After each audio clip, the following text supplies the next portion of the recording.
Hello everyone, welcome back to another video. Um, it's been a little while. Life comes at you fast.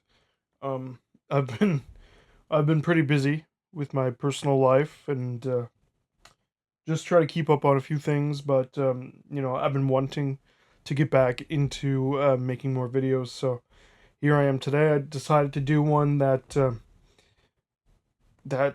uh, is Batman related. For some reason, I was just in a Batman mood. And I think it's because I pre-ordered the new Lego Batman game, to be honest. And I was just kind of in a Batman mood, and I felt this was a book I wanted to talk about because it's probably one of the most famous. It definitely is one of the most famous Batman books, and I think it's one that kind of, I think it really did inspire the Arkham video games.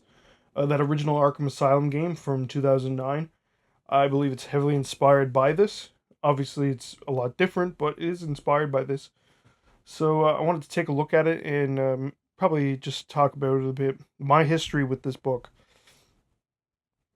My history with this book is a funny one because back when I was a back when I first started playing the Arkham games, when Arkham Asylum came out, I believe that was in 2009. So I was about probably 12 years old at this point, something like that, when I started playing them. And I love the Arkham games. I grew up a huge Batman fan since I was a kid. I'm a huge Batman fan. Just to preface this thing, I'm a huge Batman fan. I grew up with Batman.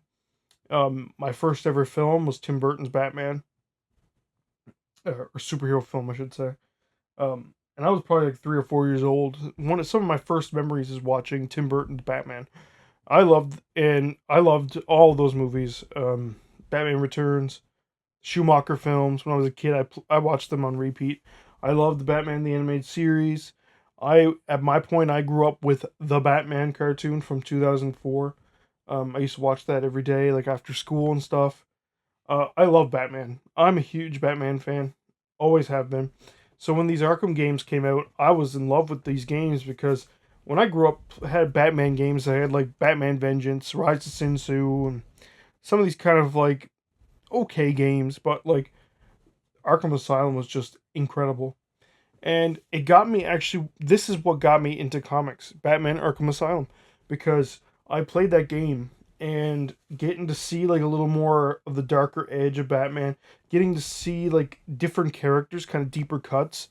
Like get I that was like one of my first exposures to characters like Victor Zsasz, for example. And I was like, when I was reading the character bios, like there was characters I've never heard of before, like the Great White Shark or Humpty Dumpty or you know just a bunch of deep cut characters, and you can look at the issues in their character bios, and that got me thinking like, whoa, I can actually check out the comics, right? Like, and I remember seeing a picture of Batman Hush in a store, like the comic cover of it, and was very interested. So when I was a teenager, that's when I wanted to start collecting comics. So anyway, I was 13 years old, and this is the very first comic I've ever bought. No joke. This trade paperback is the very first comic book trade I've ever owned, and it's the first Batman story I've ever read in like comic book form. It is, and if you're a young teenager or if you're someone just starting out with Batman, this might not be the right call. I did not like this book. I read it and I was like, it's okay. Like I didn't hate it either. I was younger at the time. I hated the artwork, and I was like, what the hell is this? Like this is nothing like that video game. It was really just, to me it was, I just didn't get it. So this is the very first trade paperback I've ever owned, and I was a bit disappointed and a bit like on edge about it. I was like, this is really weird, like, and not in a, like, I like weird things, but like to me, I was just like the artwork really threw me off, and you know, just I guess I expected something a little more action packed. Now, as I'm older, I understand Grant Morrison wasn't going for that, and I've grown to really appreciate Dave McKean's art. It's beautiful, painted artwork. Um, just absolutely incredible. Gives you such dark, uneasy vibes. You know, some artwork you'd see on, like maybe on a heavy metal cover. Kind of imagery you'd see um, in like metal band, 90s metal band artwork, maybe. Some dark stuff. Really love it. So anyway, I hated this paint. I hated this when I was a kid. I love it now. I think Dave McKean's art is fantastic, and I don't think it was bad. It just I think there were certain aspects which I'll show you that I didn't like. But the paintings are creepy, unnerving, and nice. And the comic really just delves into the madness that is Arkham Asylum. It was just I think it was just a bit much for me as a young teenager, just getting into Batman. Now maybe it'll fit you, but just be warned. Probably should not be your first Batman comic, but not like me. But just the imagery. Now that I'm older and I'm looking, like I've reread it, and I appreciate the artwork. I think it's fantastic. Holy crap! Like this artwork is amazing. But at the time, I was like, "What the hell? This is just not for me, right?" But I love it. Like just the way that looks. Him walking into the Arkham Asylum. Sorry if you can't see it, the glare. Just the way he's walking into the Arkham Asylum, it just looks like a absolute madhouse, which it is, but dark and creepy. The Joker, look how scary that looks. He's just menacing and creepy. I love it. I love how unhinged the artwork is, especially when you start to move within the asylum. Things start to become like you just look at Batman's his face is just black with teeth. The way he's just literally a shadow. The Joker is literally just creepy as hell.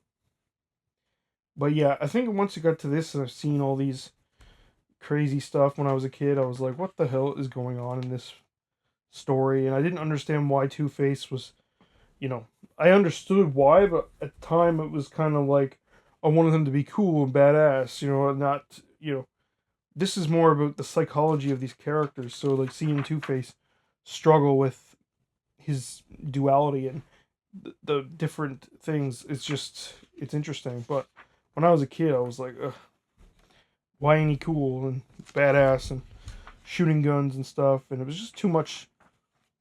I guess it was too heavily thematic for me as a kid, maybe. But now looking back at it, oh my god, Grant Morrison, I love that writer. He's a great writer. They're a great writer. Um, and McKean's artwork, oh my god, I'm glad they went with his artwork. This is truly spectacular graphic novel. Um, so I recommend if you're a Batman fan or a comic book fan to read this and understand going into it. You're not going to get like this stuff. I like Batman cutting himself with the glass. To me, I didn't understand it when I was younger. I didn't understand all the psychology stuff, but at the time too, I didn't know about Preston Payne's Clayface, and I was like, how is this Clayface, ugly little alien, looking dude? Well, if you understand Preston Payne's Clayface, then you'd completely understand this. Um, Dr. Destiny, I believe that's who it is. It's been a while. Dr. Destiny, I didn't know who he was at the time, but now I love Dr. Destiny, so that's pretty awesome. I was really mad because Scarecrow had like a couple frames, even because I'm a hardcore Scarecrow fan. I expected something out of the games. Obviously, it's not supposed to be that way. I like this little Mad Hatter cameo, even though the implications are creepy as hell. But I always love a Mad Hatter appearance. I'm a huge Mad Hatter fan, to be honest. It might be strange to say, but... And then they had this weird interpretation of Maxie Zeus, where he was like, a blue electric guy, and you know, it's different, but it's really fun. It's a really dark, twisted, just Killer Crop's just pure reptilian.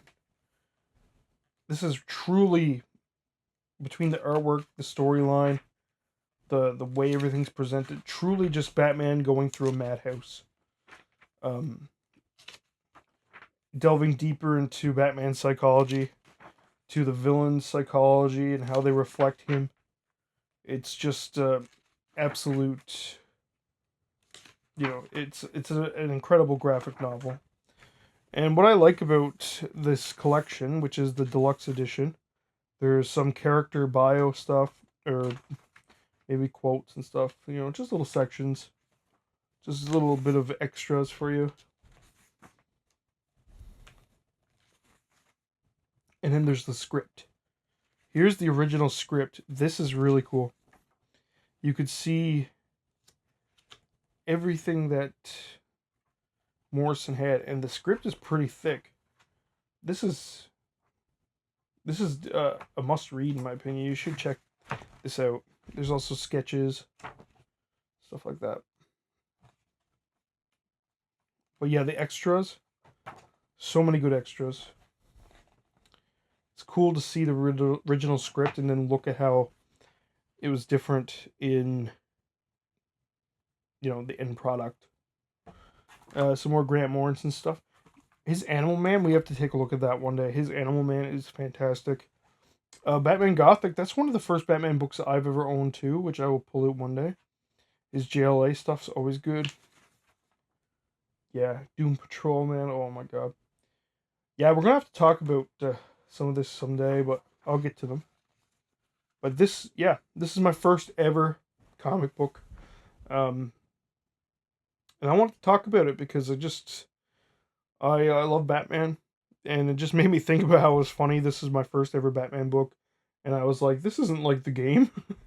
It's just so naive as a child, but when you get older and the more comics you read, the more stories, and the more you develop, I guess, is just kind of like you look at it differently and you read it differently. And what I like about Batman, he's such a malleable character. You could have some of the most silly and funniest stories of all time, which I love. You could have the campiness. You could have the sci-fi out there adventures with the Justice League. You could have the crime dramas on the street, the noir-driven stories, the detective stories. And you can have him be a psychological study in a gritty horror aesthetic. It's really just Batman's the most malleable superhero, and you could put him in any situation and it could be good, because this strays so far and different from other comic books, um other Batman comics as well, and but it still is Batman to the core. You know what I mean? That's what I really like about Batman. I think he's the best comic book character of all time. That's just my opinion. I have a huge Batman library, and I would love to be able to go over that with you guys. Hopefully, if you guys like Batman, let me know in the comments if you like this book, if you've read it, or if you're interested in reading it. Let me know in the comments what other books you would like to see or talk about. I have a lot of Batman books, so if you guys like Batman, let me know in the comments, because I have a lot of material we can go over. And maybe I can give you guys an idea of, if you're just starting, where to start, or if you've read the main stuff, maybe we can dig into some of the deeper cuts, because I know IGN and whatever other place, they're going to regurgitate the same 10 Batman comics you should read, and this will be on that list. That's where I got this from. This is where I bought it. I bought this book because of those lists, and I'm not saying that's a bad thing. This is an amazing book, and I do recommend reading it and owning it.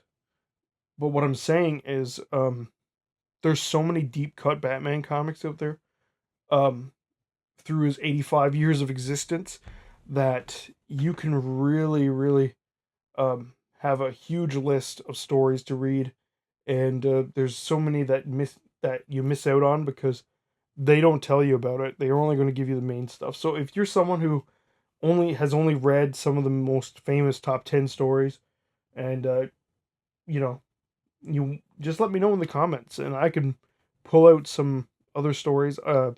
I'm looking to look through my library now and reread them, and probably share them with you, and um, let people, share my passion of comics with everybody. You know what I mean? And so hit like, hit subscribe, please, and you know, comment down below what you think. Have a great day, everyone.